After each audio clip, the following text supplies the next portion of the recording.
Nous allons lire ensemble dans l'épître de Paul aux Corinthiens, dans 2 Corinthiens, le chapitre 4. 2 Corinthiens, chapitre 4. Et je vais lire 2-3 versets, à partir du verset 8. 2 Corinthiens, chapitre 4, à partir du verset 8. Nous sommes pressés de toute manière, mais non réduits à l'extrémité. Nous sommes dans la détresse, mais non dans le désespoir. Persécutés, mais non abandonnés. Abattus, parfois abattus, mais non perdus. Portant toujours avec nous dans notre corps la mort de Jésus, afin que la vie de Jésus, parce qu'il est ressuscité, soit aussi manifestée dans notre corps. Car nous qui vivons, nous sommes sans cesse livrés à la mort à cause de Jésus. Le monde veut nous clouer à la croix aussi, à cause de Jésus, afin que la vie de Jésus soit aussi manifestée dans notre chair mortelle. Je lirai un autre texte, juste un verset, dans Jean 16. Jean 16, l'évangile selon Jean, chapitre 16, le verset 33. Je vous ai dit ces choses. C'est Jésus qui parlait à ses disciples avant de les quitter, avant de monter au ciel. Je vous ai dit ces choses afin qu'en moi vous ayez la paix. Vous aurez de la tribulation dans le monde, mais prenez courage, j'ai vaincu le monde. Waouh! Des belles paroles d'encouragement. Père, merci pour ces paroles qui font du bien à notre âme, à notre être, Seigneur. Nous savons que nous ne sommes pas seuls. Toi, en nous, Seigneur, nous l'avons dit en début de culte, tu es la source de la paix.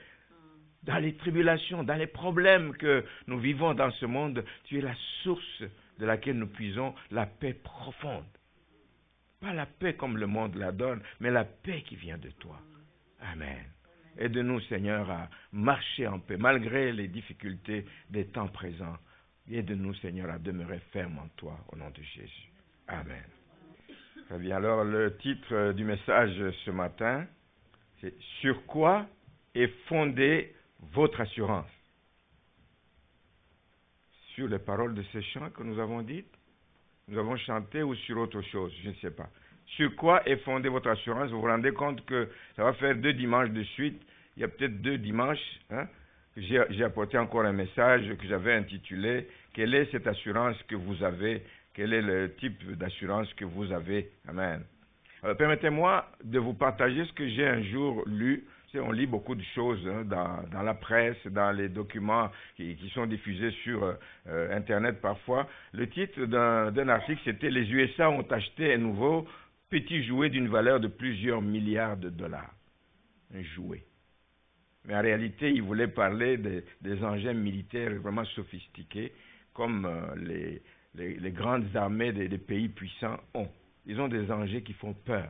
Quand on vous dit que il y a des trucs qui peuvent lancer des missiles à des centaines de kilomètres, aller détruire une ville. Et à ce sujet, justement, il y a eu un échange, une discussion entre 2 connaisseurs, 2 savants, etc. Et ils sont en train de discuter sur cette nouvelle. Parce qu'ils s'aperçoivent que, oui, il y a des nouveaux outils, comme ils l'appellent, des engins sophistiqués, mais ça coûte cher. Ça coûte cher, c'est beaucoup d'argent dans les budgets des gouvernements. Au lieu de consacrer ça au bien-être social des gens, mais on fait de la surmilitarisation, etc. Donc la course à l'armement coûte vraiment cher. Et puis, ces 2 personnes sont en train de discuter entre elles. Et l'une des personnes dit, mais il est maintenant possible de détruire la race humaine en une seule journée. Mais l'autre lui a répondu, dit, mais non, toi tu vas une journée. Dit, vous faites erreur, il est possible de détruire l'humanité entière aujourd'hui en une seule minute. Donc ça peut aller très très vite. Alors, de tels échanges nous font réfléchir, effectivement. C'est comme si on tient sur un bout de fil. Mais heureusement qu'il y a quelqu'un qui tient ce bout de fil. Et c'est celui à qui nous nous accrochons. Nous n'avons pas peur de tout ce qu'ils sont en train de développer comme technologie qui peut détruire le monde, mais nous avons confiance en celui qui tient le fil, sur lesquels nous nous accrochons. Amen, amen. Et donc, leur échange et beaucoup d'autres informations, justement, que nous lisons, que nous voyons, dans lesquelles le monde vit, nous indiquent que nous sommes dans une atmosphère de peur, une atmosphère de crainte. Et ce n'est pas lié seulement aux menaces de guerre, comme je dis. Les craintes, les peurs, ici, il y a toutes sortes d'insécurités. J'ai entendu le frère, quand il priait, il dit les menaces je ne sais pas comment tu as dit ça, de crise économique ou des trucs comme ça. Oui, il y a des menaces liées aux crises économiques. Des économies aujourd'hui, avec ce que nous sommes en train de traverser, sont fragilisées à cause de toute cette guerre des tarifs qui vient de partout. Tout, on se lance des flèches à gauche, à droite, on ne sait pas jusqu'où ça va aller. Ça crée des inquiétudes, ça va créer des difficultés d'approvisionnement, etc. Les gouvernements sont obligés d'injecter beaucoup d'argent pour supporter l'économie de leur pays, etc. Et ça va créer évidemment un endettement élevé. Parce que vous pensez que l'argent, on ne le produit pas instantanément. L'argent, c'est le résultat d'une économie qui a tourné. Et quand on a des besoins, on crée de la monnaie avec toutes les conséquences que ça va avoir sur les générations à venir. C'est eux qui vont devoir payer toutes ces dettes. Il y a aussi l'insécurité qui est liée à tout ce qu'il y a comme intempéries. Encore ce matin, j'ai regardé, il dit qu'il y a eu des ouragans aux États-Unis qui ont fait des ravages. C'est tout le temps qu'on entend ces choses. C'est tout le temps qu'on entend ces choses. Il y a l'insécurité liée au travail de l'ennemi, Satan, le diable, etc. Il s'est infiltré aussi dans l'Église. Il est venu injecter, livrer dans l'Église, etc., de sorte qu'il y a des faux enseignants qui dispensent, qui tordent le sens des Écritures. Ça crée de l'insécurité ici et là. Je le disais tantôt, on voit des frères qui ont évolué pendant des années avec nous, qui tout d'un coup, ils changent de position et disent non, je ne crois plus en rien, je ne crois plus en la Bible, je ne crois plus au retour de Jésus-Christ, je ne crois... On entend toutes ces choses. Il y a de l'insécurité. Mon intention, évidemment, vous comprenez que je ne suis pas venu ce matin pour ajouter à cette peur, ajouter encore plus de peur par les propos que je tiens. Non, c'est pour dire que si la peur existe, il y a une solution à cette peur. Amen. Nous l'avons. Je suis venu avec une bonne nouvelle, au contraire. Une bonne nouvelle pour vous. L'apôtre Paul l'a dit dans notre texte de 2 Corinthiens, quand il dit, vous serez pressés de toute manière. Vous pouvez passer par la détresse, mais jamais, c'est ça la bonne nouvelle, jamais vous serez détruits, jamais vous serez réduits à l'extrémité, à l'extrême, jamais vous serez dans le désespoir, jamais vous serez abandonnés, alléluia. Jamais, jamais, jamais, jamais, jamais. C'est la bonne nouvelle. C'est la bonne nouvelle. À la question, sur quoi est fondée votre assurance? Mais la réponse se trouve dans ce que nous savons. Il y a des choses que nous savons, mais il faut le savoir. Il y a des choses que nous connaissons, mais il faut les connaître. Parce que mon peuple périt faute de connaissance. Il y a des choses qu'on doit connaître.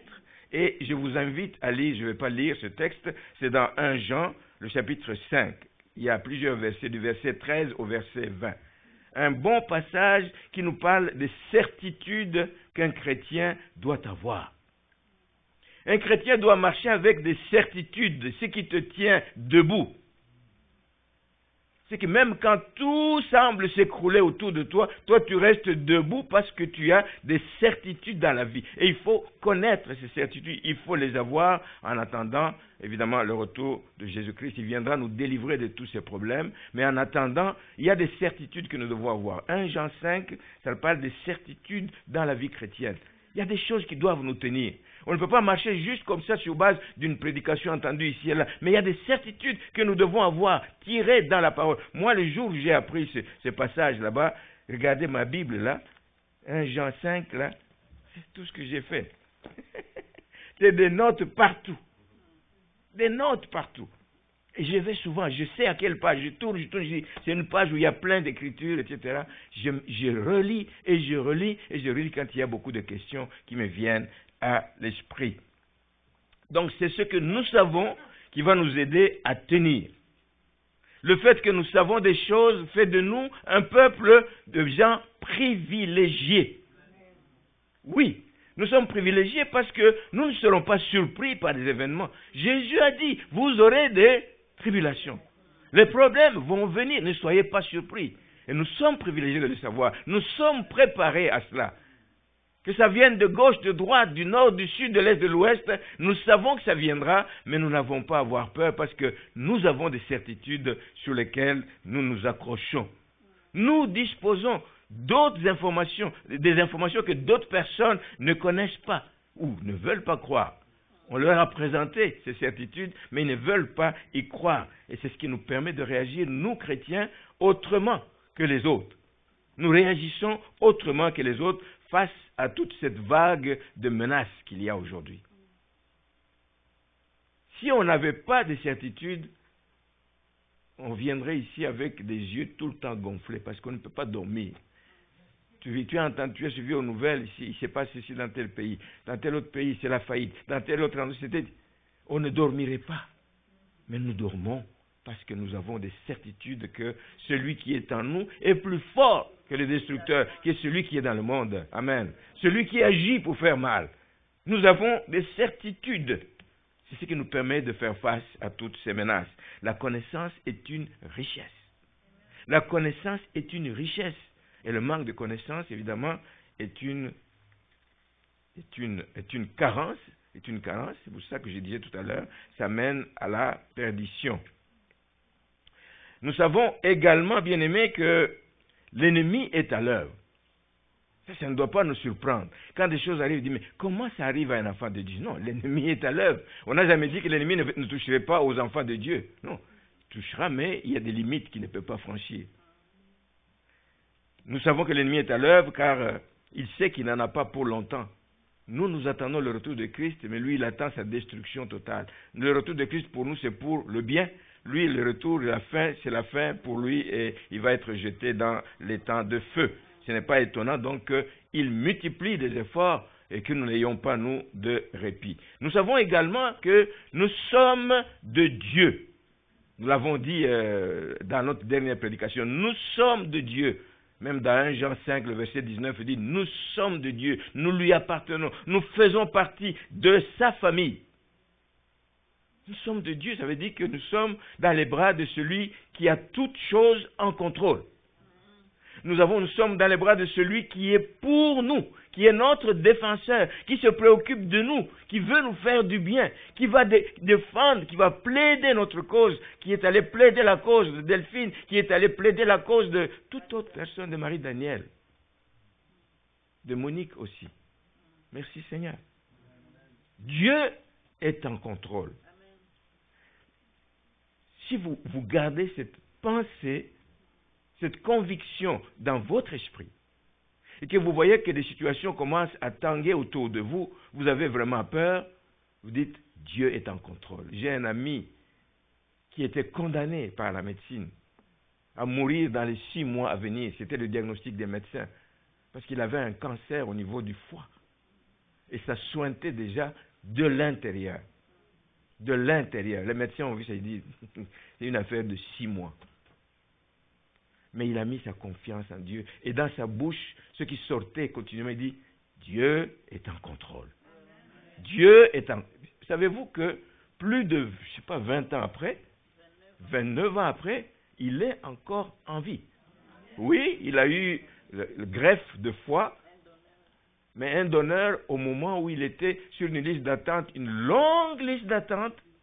En tout cas, ce que Dieu fait, il était sur une longue liste, il était peut-être le dernier dans une liste d'attente, mais le suivant qu'on a appelé, qui devait être son tour, ne répondait pas. Ils ont appelé 2, 3 autres personnes, il ne répondait pas. Et ils l'ont appelé lui, parce qu'ils connaissaient l'urgence de son cas. Est-ce que vous êtes prêts? Il n'était pas préparé. Est-ce que vous êtes prêts? Nous avons un donneur ici, on peut. Il est allé, on lui a donné, il est en vie aujourd'hui. Il prêche encore l'évangile, je crois que ce matin, il est en train de prêcher là à Gatineau. Dieu est en contrôle. Dieu est en contrôle. La Bible dit, si Dieu est pour nous, je l'ai dit dans la dernière prédication, qui sera contre nous? Les apôtres le savaient. Paul le savait. Avant les apôtres, tous ceux qui nous ont précédés le savaient. David le savait.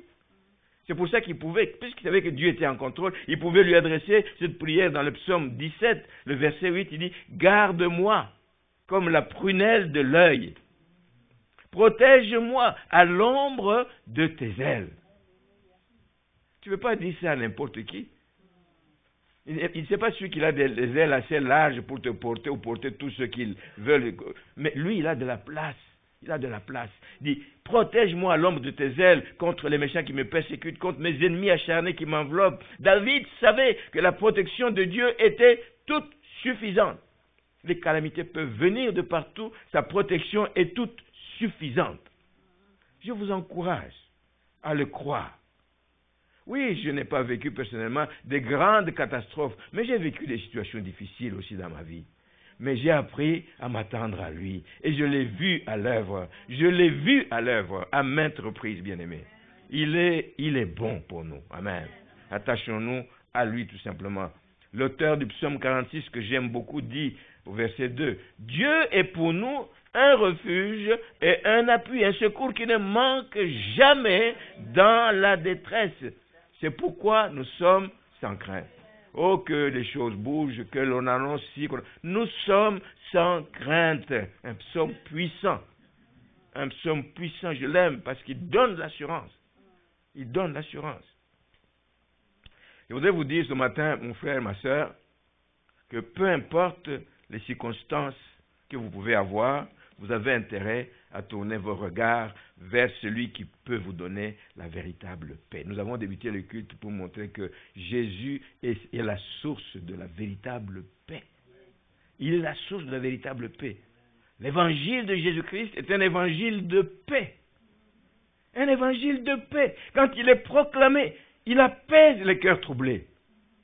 Il apaise les cœurs troublés. Il annonce aux pécheurs que la paix de Dieu avec Dieu est possible. Quel que soit le type de péché. Il y a des gens qu'on entend. J'ai vu un jour, j'étais à Montréal, dans l'église, et puis on louait fort, etc. Quelqu'un est passé sur la route, et puis il était curieux. Il dit, mais qu'est-ce qui se passe là-dedans?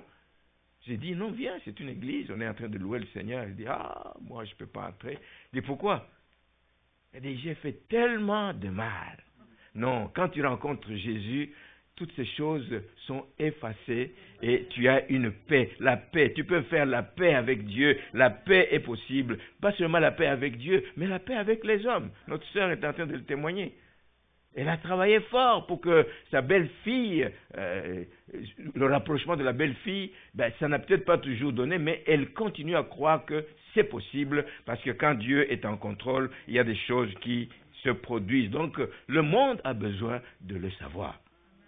Et c'est nous qui devons l'annoncer au monde. Il faut déjà que nous-mêmes, nous y croyons. Jésus savait, bien aimé, quand il parlait à ses disciples, dans le texte de Jean 16, quand il parlait à ses disciples, il savait que ses disciples auraient besoin de cette paix. Une paix profonde, en prévision des tribulations qu'ils allaient connaître. Alors, il les a préparés en conséquence. C'est ce que je suis en train de faire. Nous ne savons pas de quoi demain sera fait. Nous ne savons pas. Est-ce que je suis en train de dire, ayez peur? Non. Vivez normalement, mais approchez-vous davantage du Seigneur. C'est dans des moments comme ça qu'on a besoin d'être collé à lui. C'est dans des moments comme ça, comme David le dit dans le psaume, l'auteur du psaume 46 le dit, Dieu est pour nous un refuge. On ne s'éloigne pas trop du refuge quand il y a une menace qui arrive. Il faut être proche de l'appui sur lequel tu comptes donc tenir. Jésus savait que les disciples auraient besoin de cette paix en prévision des tribulations qui leur arriveraient. Il les a préparés en conséquence. Il dit, je vous laisse la paix, Jean 14, 27. Je vous laisse la paix. Je vous donne ma paix. Une paix spéciale. Une paix intarissable. Elle coule du trône de la grâce. Je ne vous donne pas comme le monde donne, que votre cœur ne se trouble point et ne s'alarme point. Jean 16, 33. Je vous ai dit ces choses afin que vous ayez la paix en moi. Vous aurez des tribulations, mais prenez courage. Prenez courage. Il ne l'a pas fait seulement avant de quitter cette terre, mais même quand il est revenu. Où est-ce qu'il les a trouvés la première fois? Enfermés dans la chambre haute, parce qu'ils avaient peur de la réaction des Juifs. Ils disent, ok, où sont-ils tous ceux qui étaient ses disciples? Où sont-ils? Ils se sont enfermés, dans la prière certainement, mais ils se sont enfermés dedans, et Jésus les a trouvés. La Bible dit dans Jean 20, verset 19, Parce qu'ils avaient peur des représailles des Juifs, dit, le soir de ce jour qui était le premier de la semaine, c'est le jour où j'ai ressuscité, les portes du lieu où se trouvaient les disciples étant fermées à cause de la crainte qu'ils avaient des Juifs. Jésus vint et se présenta au milieu d'eux et leur dit, première chose dont ils avaient besoin, la paix. La paix soit avec vous. Et quand il eut dit cela, il montra ses mains à son côté pour le rassurer. Les disciples furent dans la joie. Il apporte la paix, il apporte la joie, il apporte de nouveau la paix. De nouveau, la paix soit avec vous, comme le Père m'a envoyé, moi aussi, je vous envoie. Jésus savait que dans les temps de troubles, ils avaient besoin de la paix, shalom. Ils avaient besoin de la paix de Dieu. Ils avaient besoin de cette paix profonde qui fait que tu restes tête haute. Même quand tout le monde autour de toi croit que cette fois-ci, tu vas t'écrouler. Non. La paix de Dieu, la paix de Jésus-Christ. Amen. Alors c'est la même chose pour nous, bien-aimés. Les turbulences que nous pouvons vivre ne doivent pas nous voler la paix. Non. Les turbulences viendront, mais ça ne doit pas nous voler la paix. Jésus donne une paix que le monde ne peut altérer. C'est une paix profonde. Une paix qui ne dépend pas. Et même une joie qui ne dépend pas des circonstances que nous sommes en train de traverser. Oui, je sais, bien aimé, que chacun de vous aimerait vivre loin des incertitudes. Chacun, c'est normal. L'être humain veut avoir des choses. Je sais que, voilà, mon compte en banque, il y a autant. Oh, je suis tranquille. Mais si tout s'écroule, comme on est en train de le voir au niveau de la bourse, vous n'allez pas faire comme des gens qui se mettent une arme sur la tête. On l'a vu en 2008, il y a des gens qui se sont tirés une balle dans la tête parce qu'ils ont perdu des millions de dollars. Des millions de dollars. Je sais, nous avons besoin de vivre loin des incertitudes, loin des tracas de la vie ici-bas. Mais si on y réfléchit bien, ces circonstances difficiles ont un but dans notre vie. Il y a un certain mérite que les circonstances difficiles nous amènent à un autre niveau de notre relation avec Dieu. Il y a un certain mérite. Donc tout n'est pas mauvais quand on est passé par des temps difficiles. On finit par apprendre quelque chose. On finit par découvrir que, oh oui, c'est bon de s'approcher du Seigneur. C'est bon de chercher sa face. On finit par avoir le goût de faire des choses qu'on ne faisait pas. Il y a un mérite aux circonstances difficiles. C'est celui de nous garder près du Seigneur, près du cœur de Dieu. C'est de là que nous pouvons tirer la paix. Elles nous gardent aussi en alerte. Elles nous avertissent du risque de périr si nous nous éloignons du Seigneur.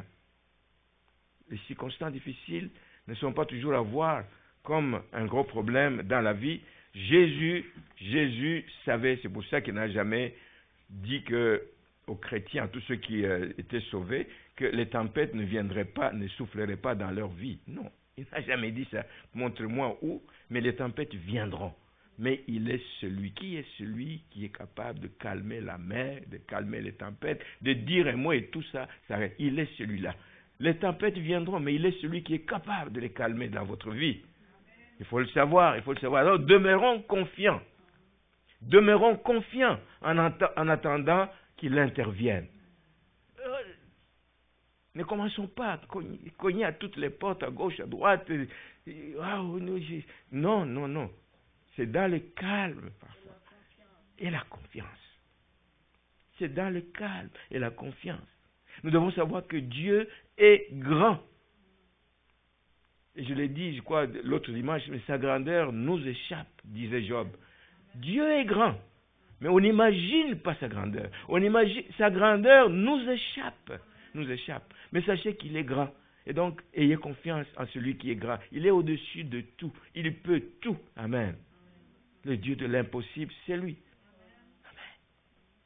Le Dieu qui est présent là où tu ne peux même pas croire qu'il te voit là où tu es. Dans les troubles, tu vois qu'on est en train de mettre fin à tes jours, mais il vient intervenir par miracle et il fait disperser tes ennemis. Quand on écoute les témoignages des gens qui sont passés par des épreuves, ça nous montre que Dieu est vraiment fidèle envers ceux qui le craignent. Donc les problèmes de la vie, bien-aimés, puisque nous avons cette assurance, les problèmes de la vie ne sont pas forcément un message que nous avons péché contre Dieu. Non. Je le répète souvent parce qu'il y a encore cette tendance. Dites aux frères ou à la sœur, regarde dans ta vie, est-ce que vraiment tout va bien? Oui, tout va. Job était un homme intègre. As-tu vu mon serviteur? Il est en train de le vanter.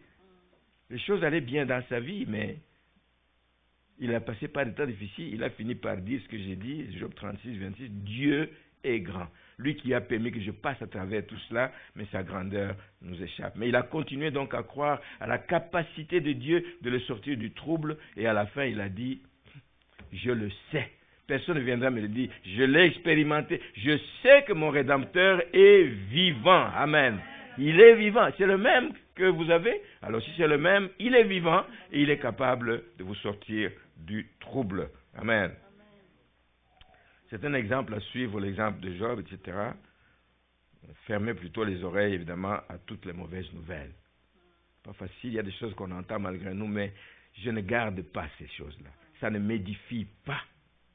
Ça vient me troubler, je ne garde pas. Mais au contraire, je vais entendre la voix rassurante de Dieu. C'est cette voix qui me rassure quand je suis dans les troubles. Deuxièmement, les circonstances difficiles de la vie ne signifient pas que Dieu n'est pas avec nous. C'est parfois pour lui une façon d'éprouver notre foi. Il veut que nous grandissions dans la foi. Il va parfois nous éprouver pour qu'il puisse voir comment nous réagissons. Il l'a fait avec ses apôtres quand ils traversaient. C'est un message que j'ai apporté à Chambly. Quand il traversait la mer de Galilée, il y a eu une tempête il savait que cette tempête allait le secouer. Mais lui, il était fatigué, il a dormi. Il a dormi. Les autres, ils ont douté, ils disent, mais comment il dort là? Il dort pendant que nous sommes en train de couler. Oh, réveille-toi, réveille-toi. Homme de peu de foi. Je suis avec vous et vous avez peur comme ça? Non. Ayez confiance, ayez confiance. Un manque de paix peut dénoter parfois une faiblesse dans la foi. Une faiblesse dans la foi. Alors il y a une foi ferme, une foi forte, une foi qui s'attache vraiment au Seigneur. Dans les moments difficiles, ce n'est pas de pleurnicher, pleurer, il vaut mieux rappeler au Seigneur ses promesses.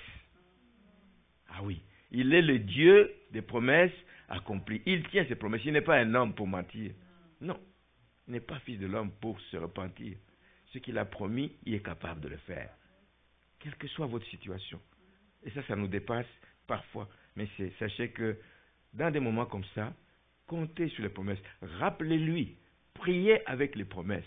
N'est-ce pas toi qui as dit? N'est-ce pas toi qui as proclamé? Vous lui rappelez ses promesses et vous restez dans la tranquillité et dans la confiance que le Dieu des promesses accomplies a entendu ma prière. En son temps, il fera ce qu'il doit faire.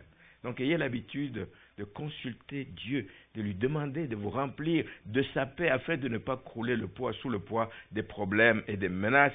Et restez tranquille.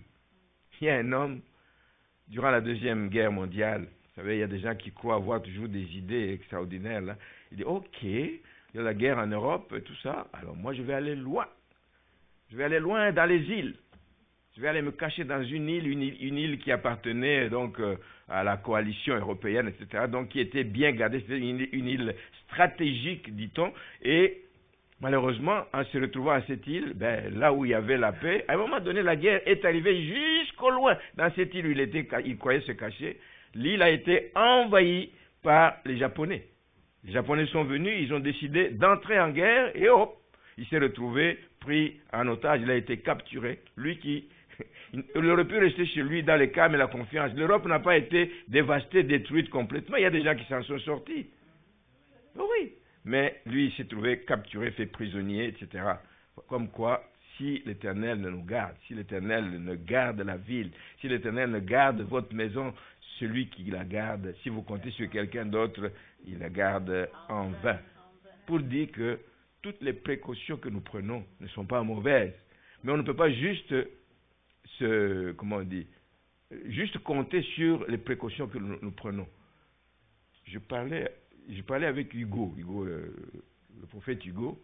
Je parlais avec lui hier, il est venu, il a passé une bonne heure avec nous à la maison. Et il nous parlait d'une expérience qu'ils ont connue en Afrique du Sud. C'est un monsieur qui était dans les ranchs, là-bas, des gens qui ont des domaines et tout. Alors, ils se barricadent avec des maisons, avec des murs, avec des fils barbelés, avec l'électricité qui passe à travers. Donc, vous pensez que vous mettez toutes les sécurités en place pour que si jamais les gens viennent, mais les gens sont malins. Les bandits sont malins, vous ne pouvez pas imaginer. Ils ont trouvé le moyen, semble-t-il, mais il m'a expliqué ça, mais je ne comprenais pas. Ils ont trouvé le moyen de venir avec une couverture. Ils mettent par-dessus, je ne sais pas si c'était un isolant ou quoi, ils mettent la couverture par-dessus les barbelés et ils passent. Et puis, on voit quelqu'un qui est déjà dans la maison, on n'a pas cassé la porte, il est en train de se promener dans le jardin. Il dit, mais comment vous êtes entré ici? Il a ri.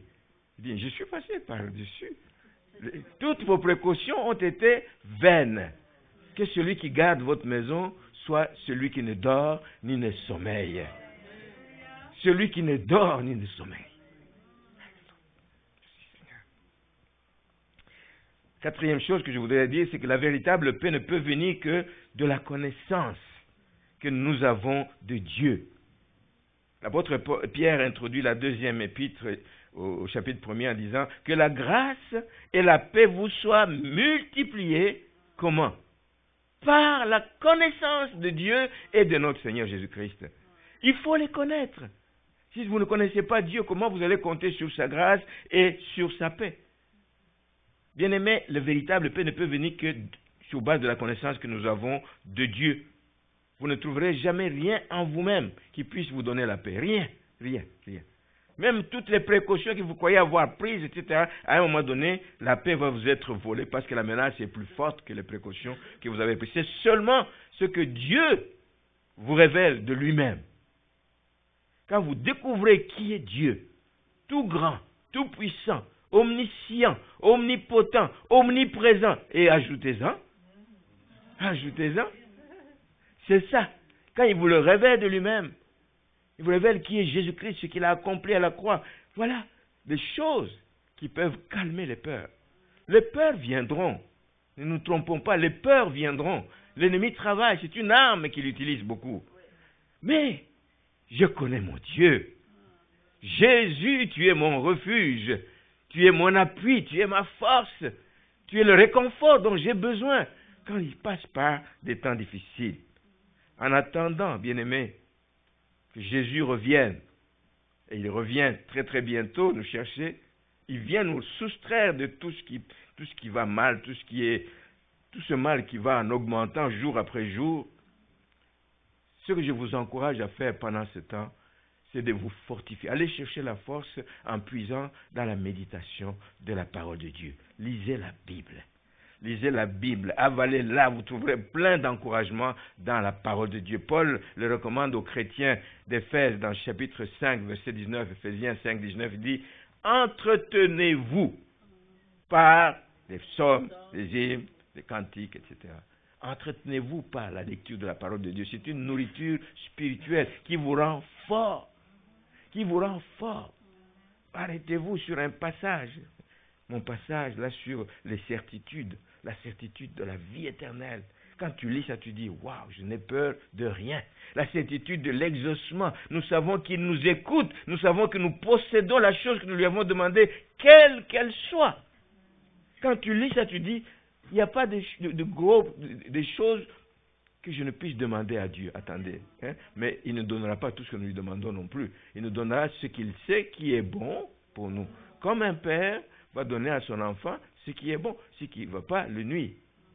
Un petit enfant te dit, moi j'ai besoin d'une voiture, etc. Tu dis, ok, à 8 ans tu lui donnes une voiture. On en a vu aux États-Unis, les parents qui laissent les enfants conduire, ils ont fait des catastrophes avec les autos. Donc il y a des certitudes que nous devons avoir et j'aimerais donc terminer. Entretenez-vous par la parole de Dieu, c'est une nourriture spirituelle. Je termine avec deux petites choses que j'aimerais vous partager. C'est d'abord le témoignage d'un pasteur. C'est un pasteur qui a écrit un livre, Comment lire la Bible jour après jour. C'est un témoignage vrai, vivant, etc. Et il dit, lorsque votre cœur, je lis ce passage, lorsque votre cœur est plus sec qu'une rivière sans eau. C'est fort ça. Est-ce que votre cœur est plus sec qu'une rivière sans eau? Lorsque vous voulez prier et vous n'y parvenez pas, ça arrive. Les problèmes nous dépassent tellement. Je ne sais plus par où commencer, etc. Lorsque vous voulez prier et vous n'y parvenez pas, qu'est-ce qu'il dit? Prenez votre Bible. Prenez votre Bible. Cherchez un psaume qui convienne à votre situation. Il ajoute, lisez-le lentement. Lentement, pas comme un devoir. Hein? Alors j'ai lu mon psaume du jour, c'est fini. Lisez-le lentement. Arrêtez-vous à certains mots. Seigneur, qu'est-ce que tu me dis là-dedans? Quelle richesse je peux sortir de là? Lisez-le lentement. Répétez-le. Répétez-le. Les choses qui vous frappent, répétez-les. Waouh, tu es bon. En vous servant des paroles que vous prononcez pour y envelopper vos propres requêtes. Je dis, priez donc avec la parole de Dieu. En rappelant à Dieu, c'est toi qui dis ceci dans ta parole. Ça, c'est une prière forte. Parce que tu te bases sur ce qu'il a dit et tu lui dis, voici, c'est toi qui l'as dit. Alors, Seigneur, agis sur base de ta parole. Et il dit, voilà plus de 35 ans que j'use ainsi des psaumes. Maintenant, il n'y a pas que les psaumes. Il y a des gens qui s'arrêtent juste aux psaumes. C'est Myriam qui me disait, pasteur, je sais, quand j'ouvre le culte, il dit, je sais que ça va encore être un psaume. Non, cette fois-là, ce n'était pas un psaume. Amen, amen. La parole de Dieu est riche et variée. On peut puiser partout. Alors, dans quelque état d'âme que je me sois trouvé, quelles que soient les situations que je pouvais vivre, lorsque je me tourne vers la Bible, ces psaumes ne m'ont jamais laissé sans secours. Tu puises quelque chose, tu puises la force quand tu médites la parole de Dieu. Donc la méditation de la parole de Dieu est source de paix. Vous avez besoin de paix? Allez-y. Allez-y, allez-y. Vous allez en sortir gagnant absolument. La deuxième chose, que je termine, c'est que c'est un homme riche, un homme bien placé, qui veut décorer les murs de sa maison avec des tableaux. Alors il appelle, il dit, voilà, cherchez-moi parmi les meilleurs peintres de la place, des gens qui vont me faire des tableaux qui illustrent la paix. Ah, ben oui, ils ont fait des concours, tout le monde est venu, ça non, il y a une sélection qui s'est faite. Normalement, on se retrouve avec deux, on ne sait pas trop lesquels. Les deux sont merveilleux, sont bons, etc. Mais on amène ça à l'homme riche qui va payer la facture, si vous voulez, et on lui amène ces deux tableaux. Alors, l'un présente un tableau, un lac calme, comme on en connaît là, un lac calme, paisible. Tu es là au bord du lac, ça réveille comme un sentiment de paix, là. Tu te sens en paix. Un lac calme, suivi d'un beau coucher de soleil. Waouh!